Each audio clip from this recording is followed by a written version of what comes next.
Welcome to the Victory Multisport podcast. This is Coach Sarge, and I have a really special episode of the podcast for you this week. I am not with my normal co-hosts, Coach Kenny and Coach Scott. I am with Coach Alice. Yes, hello. How you doing, Coach Alice? Doing great. And two very special athletes, Amy McFarland. Hello. Hi, Amy. Hi. And Thiago. How are you, Thiago? Doing great. Thanks awesome. for having So me. thanks for coming on the podcast. So for the listeners, we are here today to talk mostly about our Rise to Try program, which is our group training program that kicked off in January of this year and is going to end here soon in a couple of weeks to complete the Mighty Moraine is the primary race, but it can be other races. I know Thiago is doing the 70.3, Ironman 70.3 in Kona with his son, Gus. Yeah, I'm super excited. Nervous, more nervous than excited. Getting more nervous too. So we're going to talk about all those things. We're going to unpack some things. We're going to unpack about each of these athletes and what they bring to the table and how they bring energy to the team and to the group that they're in, and really how Coach Alice came up with this concept and really wanted to spark it for what we call the newbies or the beginners. But there's a lot in there. There's some people that have been around a while that haven't done it in a long time, and or some people are doing their first triathlon under this program. As we did today, we did a training session, right, Coach? Yeah, we did. We met up at actually the Mighty Moraine Man site, and we biked 12 to 25 miles. And then some folks ran after that. And actually Amy ran before to get here after. So yeah, we're getting it all in no matter what, right? That's So we had a group meet up today. We had 4 or 5 of the athletes that are in Rise to Try. Not everybody could make it, but we did basically a brick. We wanted to try to swim, but the water is still a little bit cold at the lake. Yeah, and, it's like 53 there's degrees. no buoys out there yet, and there's no. I think swim Amy area. wanted to swim today, but I'm ready. That's cold. That's great. So, Coach, what was on your heart to bring this to the team and to the athletes for this particular style of coaching? Newbies in a group, kind of shared successes, we'll call it. Not shared suffering, maybe a little shared suffering, but a little bit of more both. shared successes. Well, I think, I have been doing triathlons since 2001.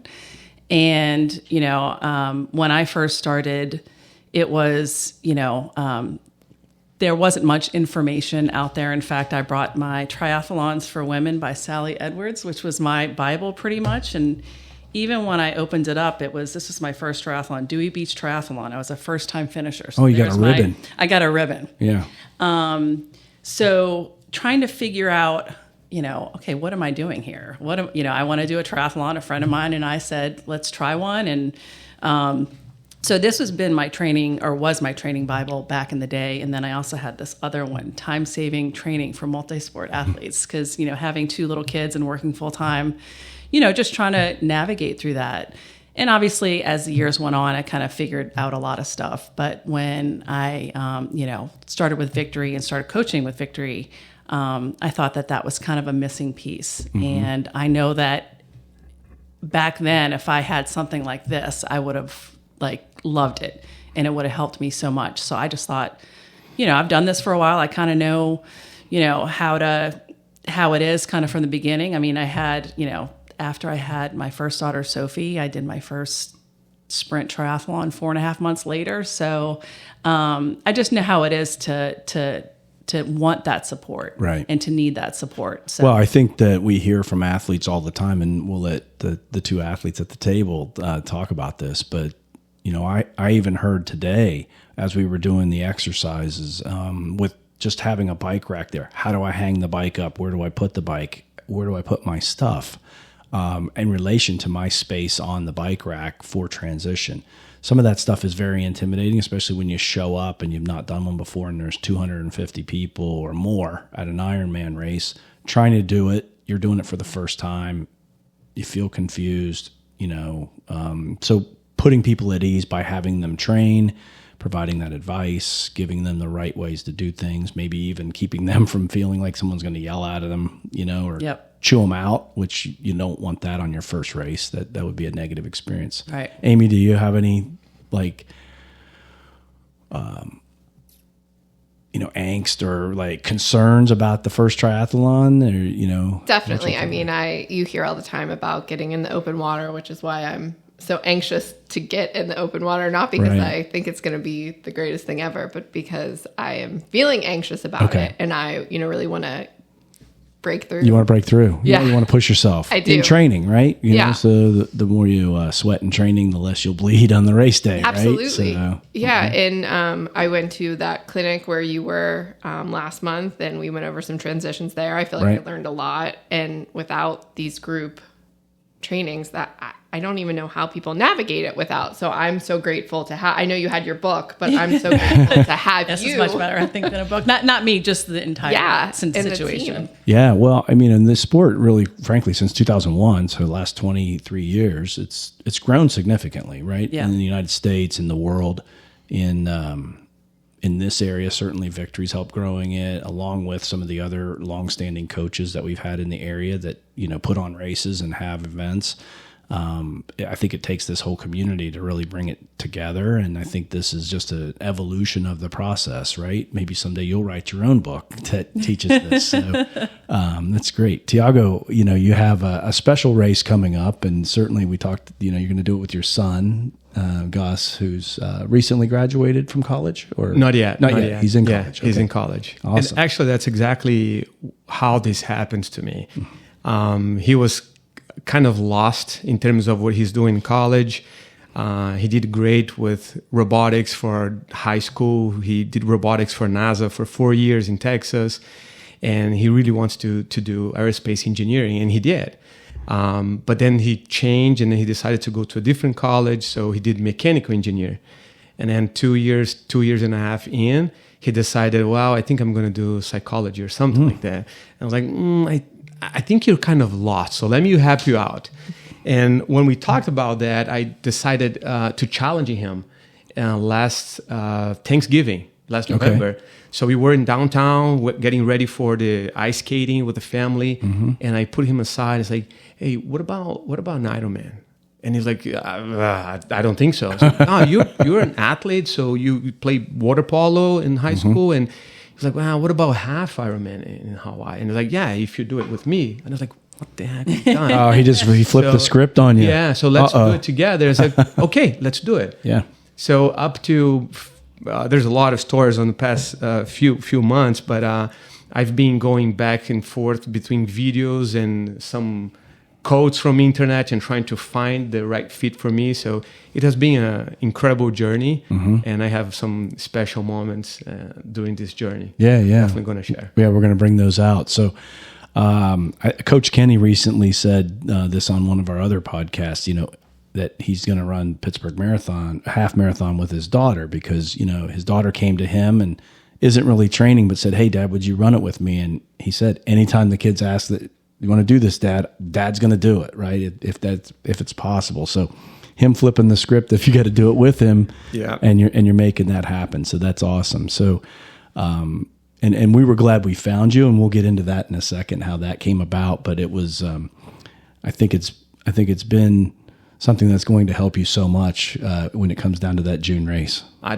don't think I would be able to even get into the race without Coach Kenny and the community, and you with the bike feeding, with all the support. There's so much help. I don't think we'll be able to do it without. Yeah. Well, we appreciate that. And, it can be done. You might have had to buy a book or seen more videos on YouTube, and maybe bought yourself more time to not pick something so quick, right? That too.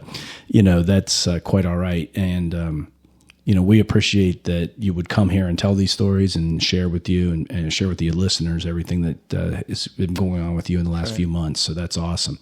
So, Coach, what is the, what's the makeup of this group that we have with, we don't have to tell people's address, but, is it all like people that are carved out of wood, or is it? No, I mean, it's really, for the most part, I think most people, besides Amy, the swimming is probably, and actually there's another one or two folks but it seems like swimming is kind of the biggest hurdle that people need to get through to get, to do the triathlon, and it's understandable. I mean, the swim is kind of a scary thing. Even, I swam in middle school, but even the swim for a long time was really, and not to say that it's not hard or rough for me now, but mentally I, have wrapped my head around it. So, but I think that's kind of the biggest, hurdle. So most of them are, that's kind of their Achilles heel, so to speak. But you have, some younger folks, some, men, like, ex-athletes. You've got someone who, is a fantastic runner. In fact, he's a running coach, but swimming is very difficult for him. Yeah. So it's really, somebody that I work with that I mentioned and told her my story, and she was like, I want to do it, Kelly. Let's go. So she was out there today, just killing it. I mean, really, it's amazing. And, and one of the things that, when people, and this is kind of how it's the idea started to a degree, was, when I said I was a coach, or, I say I do triathlons, and people are like, oh, I can't do that. And it's like, well, you can if you want. And sometimes you need somebody there to kind of hold your hand, to give you give you a book and say, okay, we're going to do this together. And I think just knowing that you have that support is just amazing. And so I thought, gosh, that's a missing piece to victory, and that's something that I would love to do. I've thought about it in the past. And so, it kind of came from the concept, like couch to 5K, same thing. So then, I kind of was playing with the words, and Rise to Try just came. And now, and then today we tried the try. So that's kind of, just a fun little play on words, but it's not even just, getting off the couch and moving it, but rise, lift yourself up and make yourself a better person. Yeah. And that's what I think the sport can really do. And do it in this particular group atmosphere. It's allowing everybody to do it together. So it is, even though triathlon is a very individual sport, when you're in the race, it is far better, thousands of times better, to train together in groups with other people, whether you're running and chopping it up and talking, you're biking and, you're able to do the water stops together and have that support. You're certainly safer when you're biking on the roads if you're more than one bike and you're more visible. So it's an amazing thing. Ironman did a study around 2012, 2013 about trying to expand the sport. What were the barriers to expanding the sport? It was the swim. People were scared of it. Back then in 2012 and prior, it was the shotgun. All 3,000 athletes at the same exact time started. So they would tread water out on a line, like a rope above your head in the middle of the lake, and the gun would go off, and all 3,000 people would start swimming. They called it the human washing machine at the time.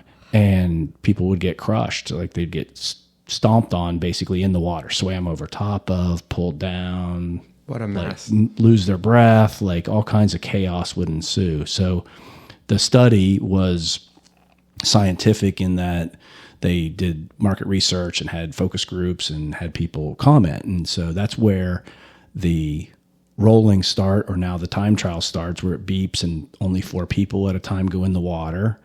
The timing chip system improved, and they were able to do it more because everybody's time started at 7 a.m. Boom, the gun went off. Everybody's time started. So you could stand on the beach for 3 minutes, but now you still had 3 minutes on the clock. It was already ticking off.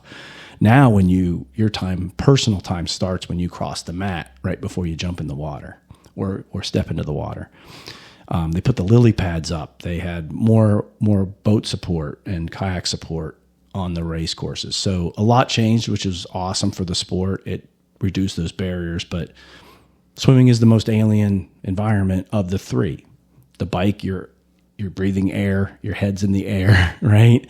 Running, you're standing up, you're not going to drown in either of those two. Face down in the water, things can happen. It's an alien environment. You're staring into the, darkness or whatever, the not foreseeable bottom of this lake or pond or whatever.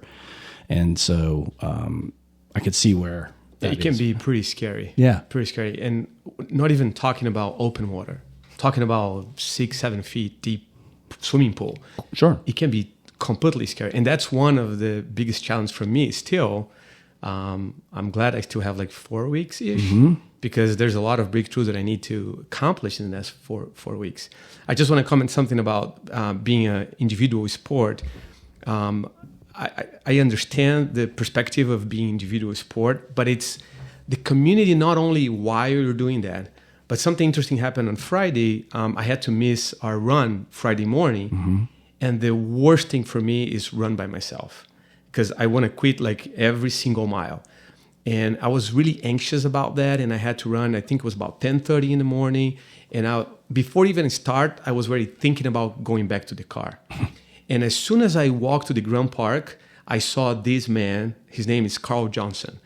And we know each other from the church. As soon as I saw him, he raised his hand to give me a high five. And my race completely changed. Yeah. So I understand the perspective of individual, but that environment, that energy, the family giving that support, that changes everything. And I'm going to rely on that. So I keep telling my wife, when I buy new shoes, she was like, why another shoe? I was like, honey, I lack talent, so I need to rely on the technology. I like talent. Yeah. So I like talent, so I need to rely on technology. I like talent, so I need to rely on high fives. I need to rely on the smiles and everything else that is going on. Yeah. And one thing, we don't have that on the pool.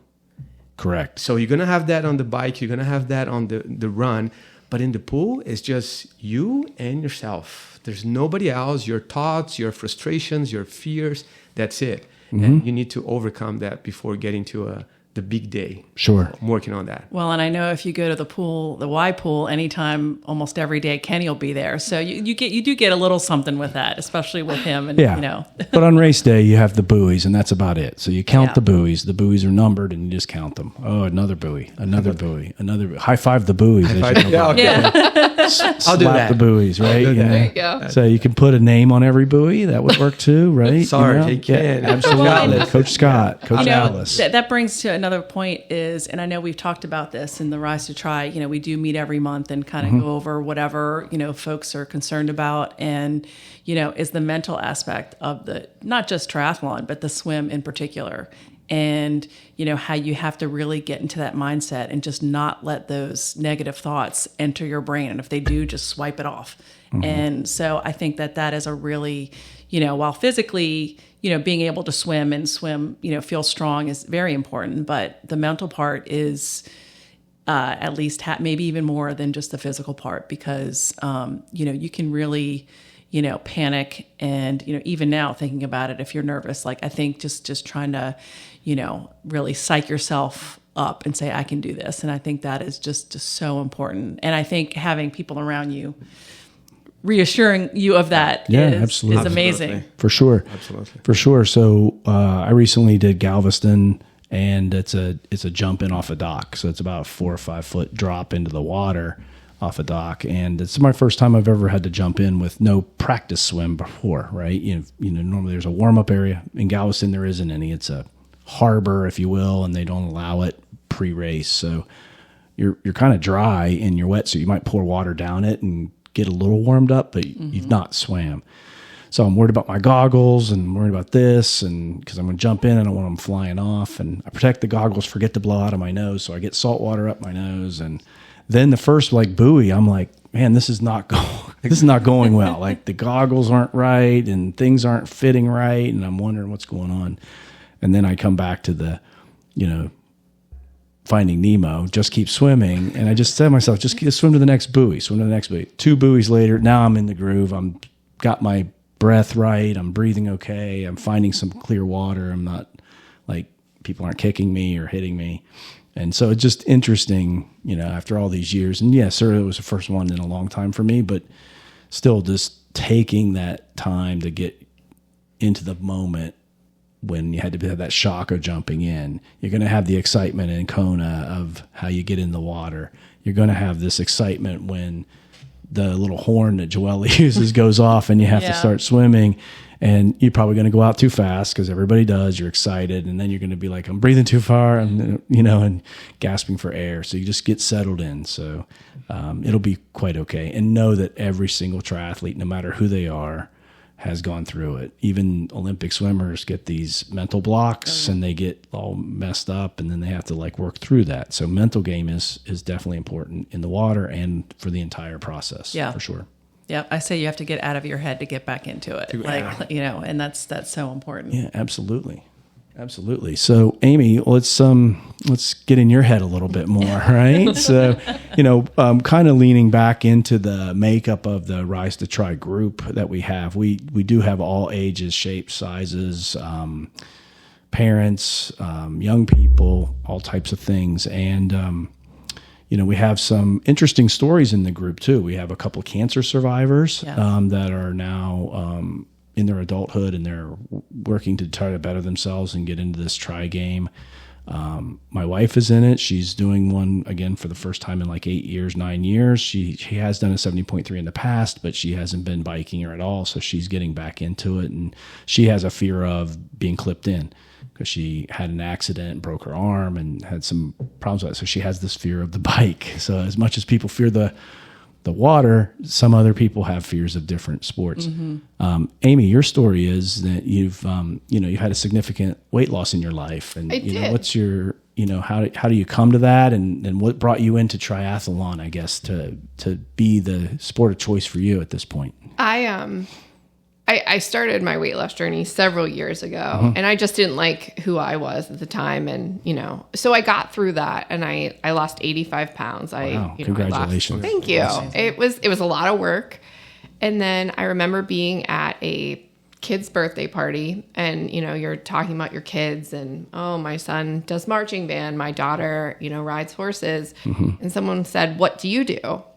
And I was like, I didn't have an answer. I don't, and I always wanted to do a triathlon. So that was 2019, and I signed up for the Presque Isle triathlon in 2020, which was then canceled. Okay. I was going to go into that with very little training. I mean, I laugh now that I was going to try and do it because there was a good chance that I wouldn't have finished. Wow. But I wanted to try it because what was the next thing? So I feel like everything in life is the next step. So I lost the weight. Now what's next? So once that was canceled, I kind of lost my motivation, and I didn't really sign up for anything. And, the world was just a different place. And then I made some friends with parents that were runners. And so I started running more. And then a year ago, I started going through a divorce, and I really needed to find a healthy place to be and a healthy thing to concentrate on. And throughout the process of, getting divorced and starting to date, I did meet someone that did triathlon, and he was super encouraging. We were definitely in different places with it, but he, was like, "Oh, you can do this, you can do this." And during the Great Race, I saw a victory. And I was running alongside a girl who had a victory shirt on, and we were running about the same pace.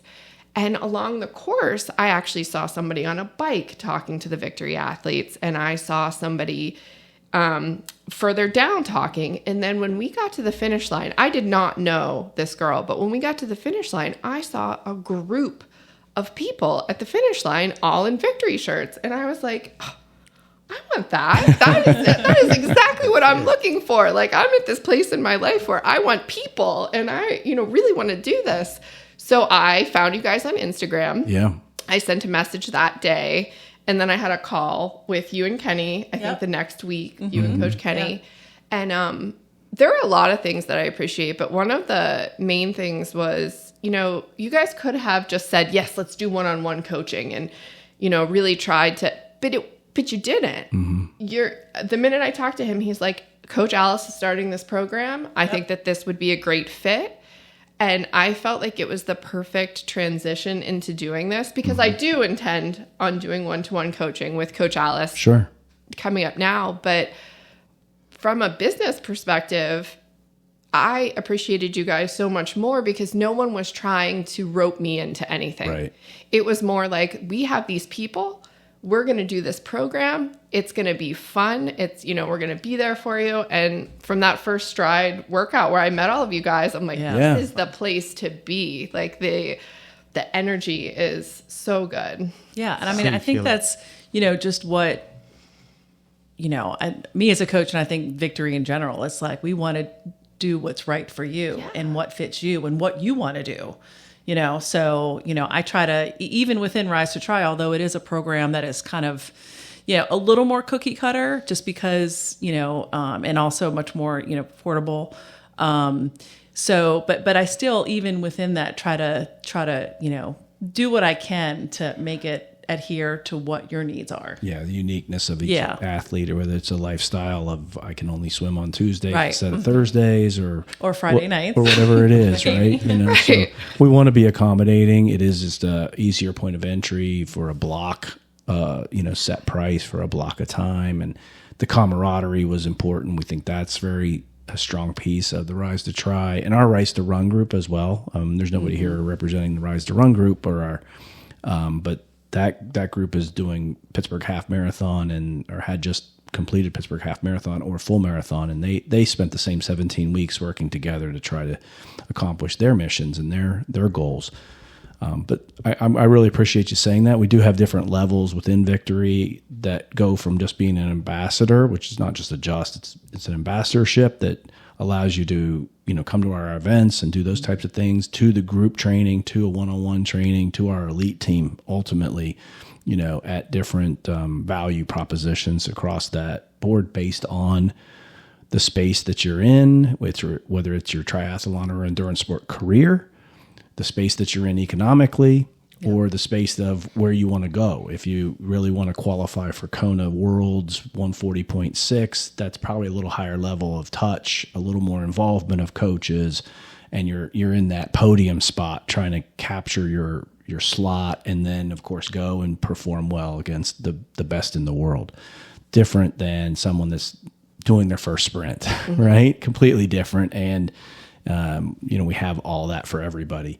The biggest joy in the whole thing is seeing all of the breakthroughs, no matter what level they're on. We're seeing people like, Ryan Sipple and Brian Leak go to Nice, France and compete, in that kind of arena. We got to take 4 athletes to Lahti, Finland, because they got their spot for the 70.3 World Championships last year. And I was fortunate enough to go coach and be in Finland with them and help them with their bikes and put them all back together because we had to fly them on the plane and be that support. But and we're going to have the same exact emotional reaction to the sprint finish and the Olympic finish here soon. We're going to have the same exact emotion for the Kona 70.3 finish for Gus and Thiago.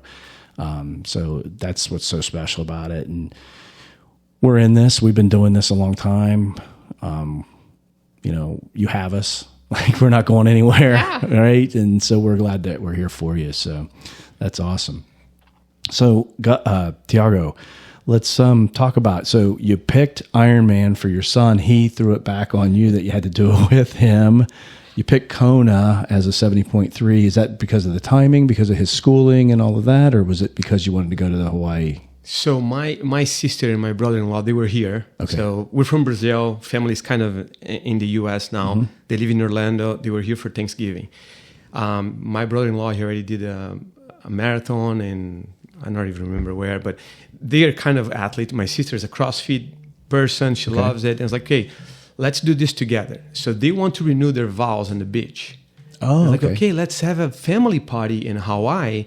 And then at the beginning, it was me, Gustavo, myself, my brother-in-law, and another friend.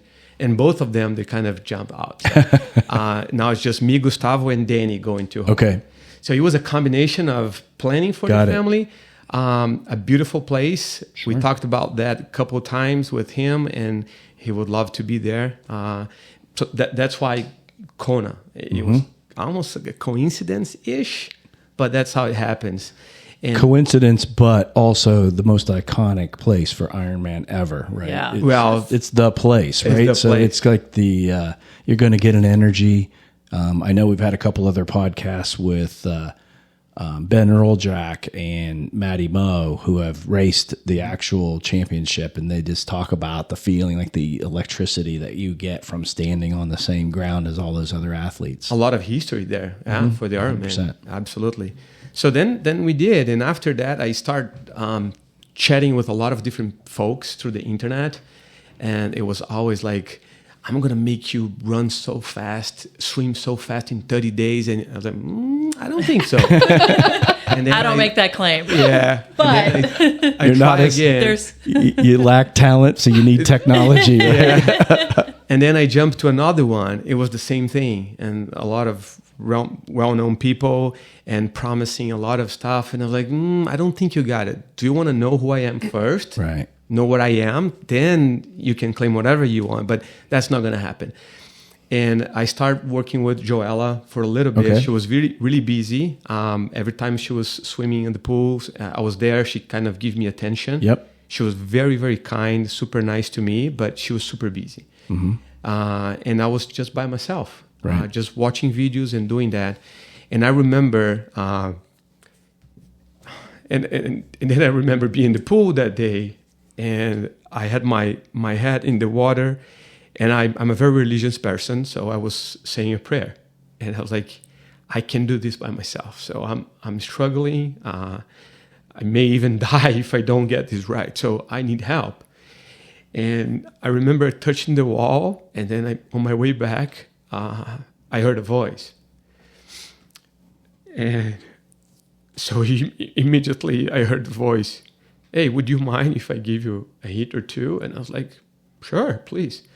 Why don't you do this with your head? Why don't you do this with your arms?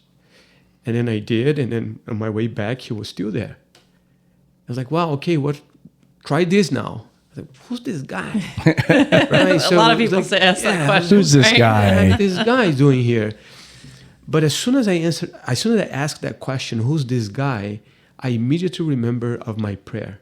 I was begging for help because my son, he's an athlete, so he swims like a torpedo, and I was like, wow, I need the help. And immediately I remembered the words of my prayer. And I look at him, it was Coach Kenny. Yeah. And we chat, and he was a super nice guy. Didn't ask for any commitment at all. He just wanted to help. I said, okay, great. And then a week later, I keep talking to other folks, and I start kind of, okay, this is not going to happen. This is not going to work. And I think about a week or so later, I met him again in the pool. And then he spent probably another 25, 30 minutes just working with me in the water. I was like, what is in there for him? And then he's like, well, we have this group, Victory Multisport, just follow us on Instagram, and that's it. He didn't ask for anything. Right. Just follow us. And then I met him again. I was like, okay, so I think I'm feeling it. It was a match. That was it. You came here to the clubhouse, and we had a little meeting just because you were like, I'm not sure I know what you guys are about. Like, can you explain it to me again? And all of that. A little bit that, but I also shared with him, I'm struggling with the bike, and he was like, I have a guy for you. And I was like, okay. And I already thinking, oh, this is going to cost me a lung or an organ, so my wife is going to kill me. And then I came here to Clubhouse, met you, Sarge, and again, you guys were just willing to help and willing to offer your help. Of course, it's a business, but being able to tailorize the business to the needs of the individuals, what makes this great. And I have no stocks on Victor Multisport, so I can say it's a great because you guys really care about the people that you're working with. And I felt that immediately. Yeah. So if you don't mind me sharing, so we had some discussions about you, in your absence. Well, I met this guy at the YMCA pool, and he needs help. And you self-admitted that, so I don't mind reinforcing that. But Kenny is the type of person we're not going to, and I am too, from my military days. We're not leaving anybody behind. It doesn't really matter. We'll figure it out. We will figure out the business side. We will figure out the whatever it is. It doesn't matter. He he said, this guy's not going to make it if we don't help him. Like, just under, you self-admitted it, but we could see like you were really struggling, and we don't want anybody to go into the sport. And one of our biggest things for our ambassadors, our Rise to Try, our new runners, any endurance athlete, especially for the ones that ultimately want to do an Ironman of some kind, whether it's a 70.3 or a full, at any point in time, is really want to preserve the experience, right? So you want your first try, your first sprint to go reasonably well. It's still going to push back. It's not going to be a cakewalk. It's going to be challenging. You're going to have to break through mentally. You're going to have, water might be cold. Your toes might be numb when you get on the bike. You're going to figure all that out. And that's part of the, that's part of what it gives you back, right? You're like, oh, I've never. Or you're questioning your life's decisions. Yeah, you do, but you get through it, right? Yeah. And it pushes back, and then you get through that, and then that makes you a better person, and you've learned something, and expands your abilities, and you see yourself in a different way. So so that's the little bit of story behind there. We're going to help this guy. We're going to figure it out. Hopefully he comes. Hopefully he answers the texts, or he answers the direct messages, which you did. And it's been fantastic to run with you on Fridays, to swim with you when we can, and we're going to be tracking you like every second. We're going to probably put an air tag in your pocket for that race, so we can get even more data on you, right? So that's awesome. And I'm driving him crazy because for other reasons, I have my therapy once a week, and I was sharing my struggles, and she was like, "You have to go to the water without your watch. Try to run without anything." And that drives Kenny crazy, because he look at the metrics like, what are you doing? Sitting on the couch? Yeah. But I'm swimming, I'm running, I'm doing bike without anything. Right. I need to kind of break through, and there is no obstacles for me. There's no timing constraints, because 1 hour and 10 minutes out of the water. I need to be out of the water. Otherwise, I'm going to lose the 6 months of preparation. Forget about that. If it's going to take an hour and 40 minutes, I'm going to take an hour and 40 minutes.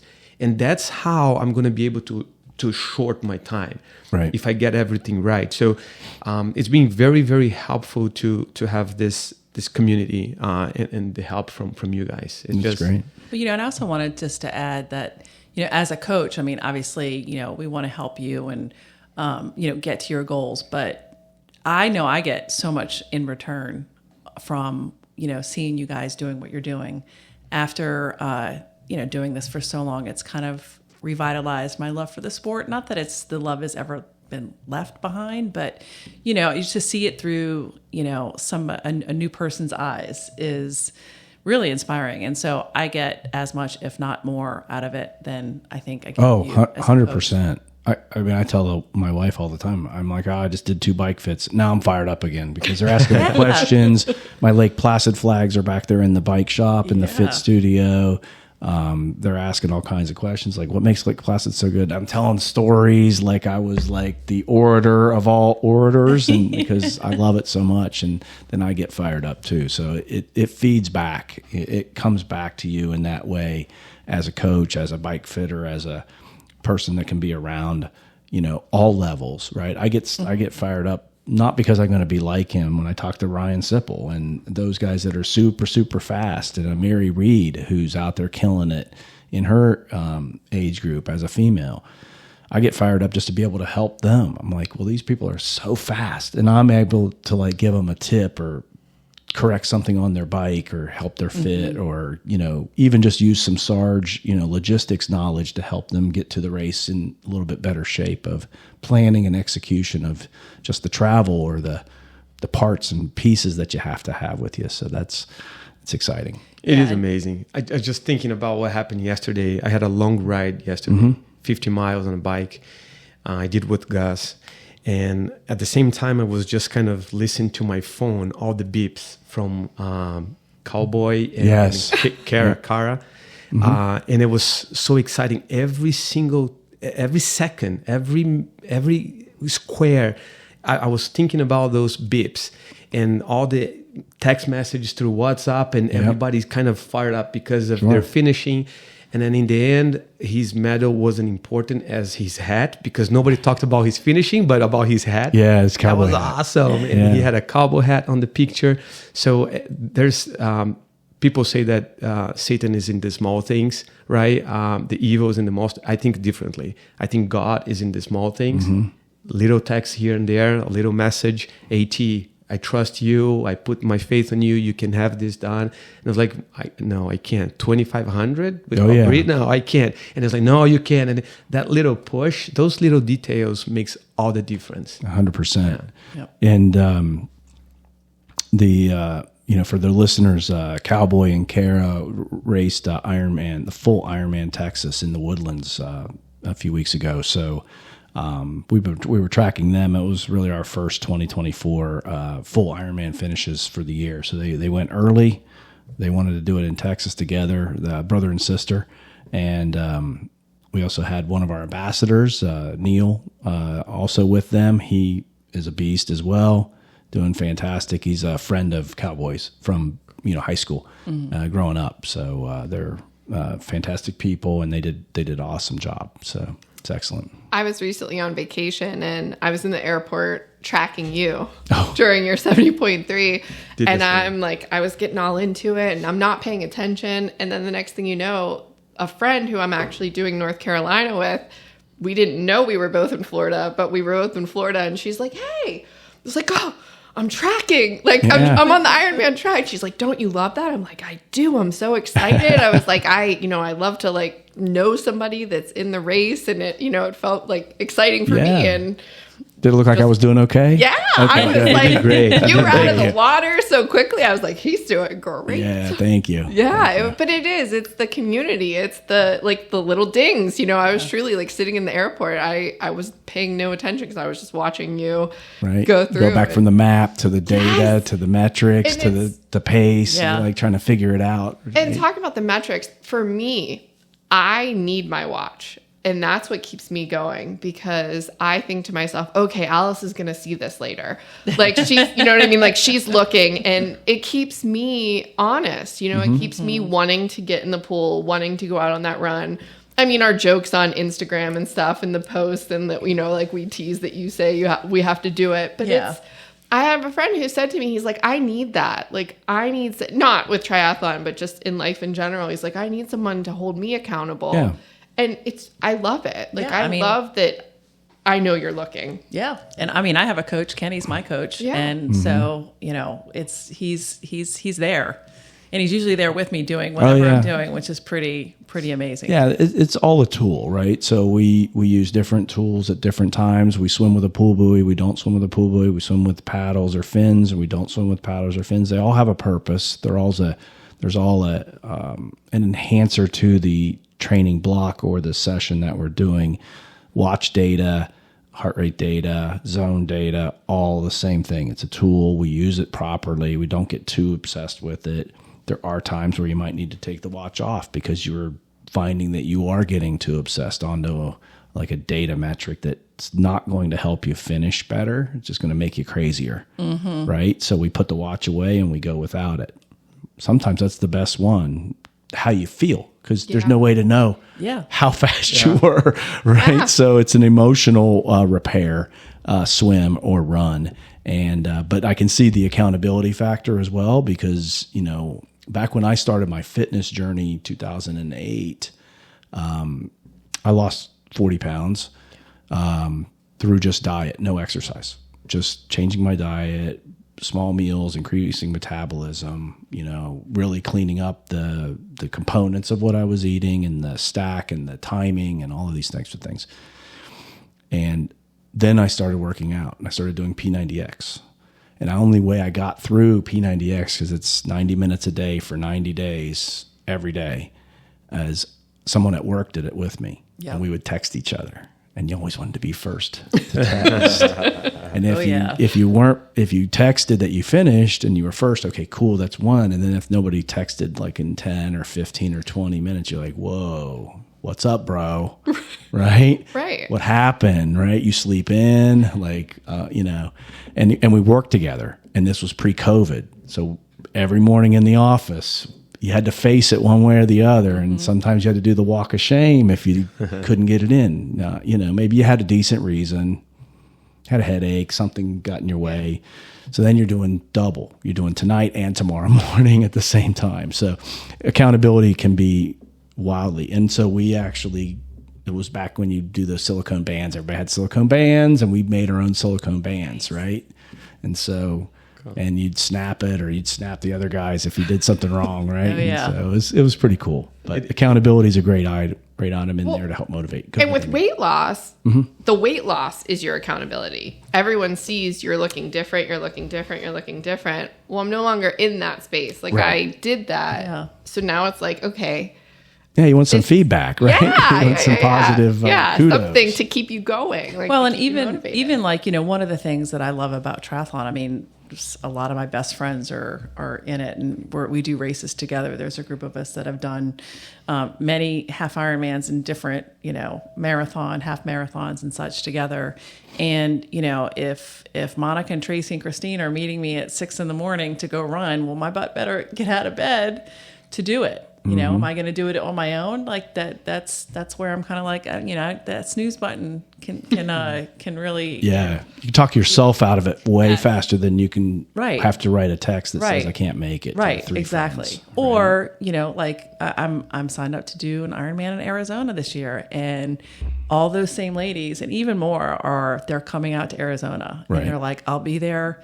Monica's going to train with me. So to have that support, whatever that looks like, whether it's accountability or whether it's a person or a coach or, the results is, I think, really important. And I think with the Rise to Try and the beginner, being such a, beginner, to have that is, I mean, it'll make you successful. Oh, yeah. And that's really, I think, what it boils down to. And I think this is, something very, very personal. I listened to you guys after I talked about not having my watch or some of the tools. Like everything else, there's tons and tons of tools available. All kind of shoes, right? Even those with band. So all kind of watches, all kind of everything. I think the most important thing for me is to identify what do I need at that moment. Yep. So as I mentioned, right, having this lady who helps me once a week for many things that I need to fix in my life. One of them was try this and see how that works. And of course, I missed not having those details, how fast I am and so forth. But it's good to be able to be in the water without thinking, am I even close, right, or not? And sometimes I had like 1,500 meters and I did 11 and I was dying and I stopped it. So now sometimes I have 27, like I did this week, 27, and I look at my watch as I have done. I was like, why 26? I put my cup, I put my goggles back, and then I finished my 100. Yeah. So it's important to understand what is available for you, to you, like a book or a coach or a group of coaches or community, and then take advantage of that tool that is available. And you're the only person who knows what you need better than anybody else. Once you identify what the need is, do it. Otherwise, if you only have a hammer in your hand, no matter what you look, everything is nail. Right. If the only thing you have is a hammer, everything is a nail. That's right. So you need to be able to use your tools properly. And I think Coach Kenny, Sarge with the bike, and Alice on the pool a few weeks ago, hey, can I tell you something? So try this with the arms. And every time I do, I think about you in the pool. Oh. So it's important to create those connections with the help that you have in your way. Well, and the thing is too, I've been doing this for a while, but every time I'm with a group or with Sarge or Kenny, I get a little bit of information, new information that I didn't know before. And to me, that's I'm still learning, which is pretty amazing. A little bit. I mean, even just today talking to you guys, I mean, it's a pretty amazing thing and it's not just how to swim, bike, run. I mean, you're learning more about yourself. Absolutely. And, the psychology of it all as well. So, it's pretty amazing. Yeah, it's really amazing. So let's maybe clarify for the listeners, only because we jumped right into this. We're familiar with the Rise to Try. We did talk about it as a group, but really wanted to maybe unpack, we're doing this again in 2024. We're finishing up this particular block of 17 weeks. We're going to go into 13 or 14 block Mm-hmm. to get to the next Mighty Moraine, which is in August. For anybody out there listening that's interested or, has an interest, please hit us up on all of our different channels or socials and we can get in touch with you. But essentially we'll assemble a group of people, willing participants that want to accomplish their first triathlon or first in a long time, if it's been a while, and come together as a group, train as a group when you can physically, but more importantly, as the training block progresses through those few months, preparing you in all those different ways with a coach assigned to it, and really a team of coaches, even though Alice is the face of it. She's got technical support for the Zoom calls with me. And we certainly have bike fit opportunities. If anybody has any bike questions or bike issues, we'll bring in the right person for that. And we'll get through it together. And these two athletes we have on the call today are going to get through their individual races coming up. And then probably I'm expecting to move on to bigger and better things. I'm seeing smiles on their faces here on the podcast. Well, I got that 70.3 in October. Yeah, so I was going to ask. Alice is going to carry me through until then. Yes, for sure. So we've got Amy doing her first try in a long time, or first try? I did a super sprint in the fall with no training, just to see if I would like just powered through it. Just powered through it to see what it was about. Grind. And I loved it. And awesome. That's how I ended up here now. Yeah. Good stuff. Yeah. So super sprint, going into this more organized Rise to Try group. Yes. Get this one under your belt, feel much more confident, and then North Carolina 70.3. Yeah, I'm going to do the Olympic.